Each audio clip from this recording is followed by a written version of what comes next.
वंदे मातरम साथियों। दोस्तों, कहने को तो बात बहुत है, एक एक करके बात को रखेंगे भी, लेकिन आज जो बात करते हैं आज का त्योहार है, जो फेस्टिवल है करवा चौथ। अगर मानव होकर मानवता के लिए दर्द नहीं है तो मुझे नहीं लगता कि सिर्फ जीवित रहना ही एक मानवता का एक धर्म है, या हम अपने आप को मानव कह सकते हैं। क्या लास्ट ईयर ये फेस्टिवल नहीं आया था? ये चीजें हमारे जहन में, ये हमें पीड़ा देती हैं।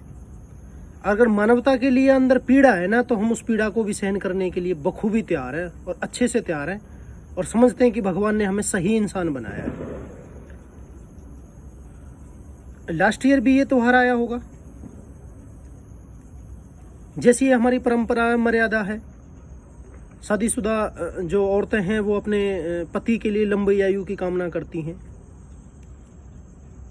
तो पिछले साल से आज तक भी जितना हमने डाटा चढ़ाया व्हाट्सएप पे, उस पे हम इतना नहीं चढ़ा सकते जितना डेली का हमें पता लगता है, जितना हमारे पास आता है पूरा पूरे इंडिया से, इवन तक हर कंट्री से।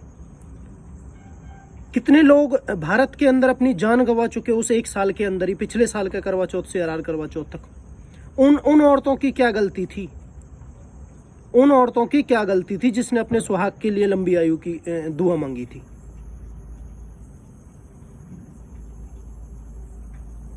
इतने हमने स्टेटस चढ़ाए, इतने हमने दिखाए किस तरह बूटी से ये हार्ट अटैक, ये मर गया, ये यहां से मर गया, क्या वो शादीशुदा नहीं थे?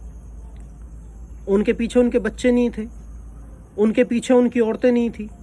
या उनके ऊपर उनके माँ बाप की जिम्मेदारी नहीं थी? कैसे मरे वो लोग? क्या जिन्होंने ये खेल, जो डिपॉपुलेशन का जो खेला, ये बड़ा मैटर है। आपको कभी इस पे डिटेल में फिर समझाएंगे, क्योंकि इतनी छोटी वीडियो में आप सारी चीजें जान लें। बीमारी थी, हम भी मानते हैं, बीमारी थी, कोरोना नाम की बीमारी थी, मान लिया। लेकिन किसी भी देश ने महामारी घोषित नहीं की। महामारी और बीमारी में फर्क होता है। मीडिया ने जो खेल खेला डराने का, कौन लेगा इसका बदला? जिनके आज हाथ सूने हो चुके, जिन औरतों के, वो लोग इत्तेफाक से मरे क्या? उनके परिवार के जो लोग मरे वो इत्तेफाक से मरे, या वो मारे गए डिपॉपुलेशन के लिए? कौन जिम्मेदारी लेगा? वो सरकारी अधिकारी, वो अफसर जो जबरदस्ती कर रहे थे कि अगर ऐसा नहीं करेंगे तो ऐसा नहीं होने देंगे, और ये नहीं, बूटी नहीं लेके आए तो यह एंट्री नहीं होगी, वो एंट्री नहीं होगी। कौन पकड़ेगा उनका गिरेबान? कौन पकड़ेगा? हम तो आप लोगों की लड़ाई लड़ ही रहे हैं, लेकिन आपको भी अपना जमीर जिंदा करना होगा, क्योंकि ये खेल यहीं पे खत्म नहीं।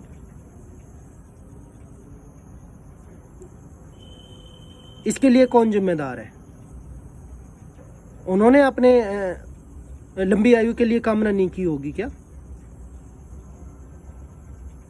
कुछ लोग कहते हैं कि आप स्टेटस जो लगाते हो उनसे डर लगता है, तो डर का सामना करो ना।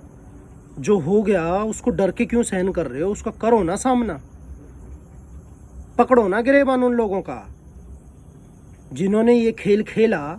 मीडिया ने, नेताओं ने, जिनको सारा ये कुछ पता था कि बूटी के अंदर क्या क्या है, क्या इसके साइड इफेक्ट है, जो ये समाज सेवी ये बनते घूम रहे थे, जो ये हेल्थ वर्कर थे, जो ये सीएमओ थे, जो ये लोगों को लगा रहे थे, इनको सारा प्रोपेगेंडा पता था डिपॉपुलेशन करने का।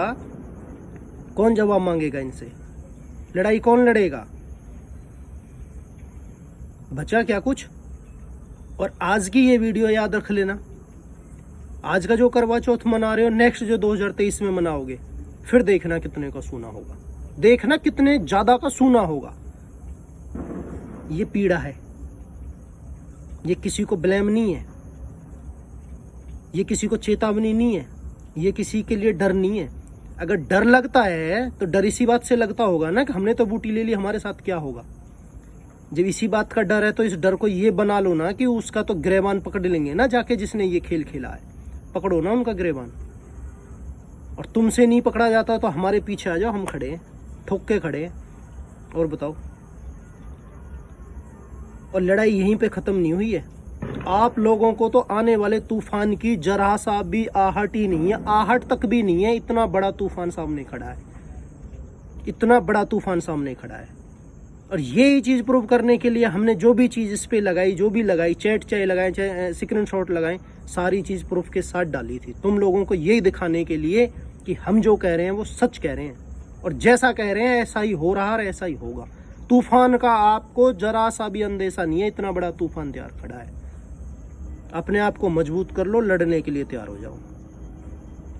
अगर थोड़ी बहुत खुददारी अंदर बची हो ना, और तुमसे नहीं हो पाएगा, तो हम तो अपना कर्म मानवता के लिए कर ही रहे हैं, हम कर लेंगे, तुम्हारे हिस्से का भी हम कर लेंगे।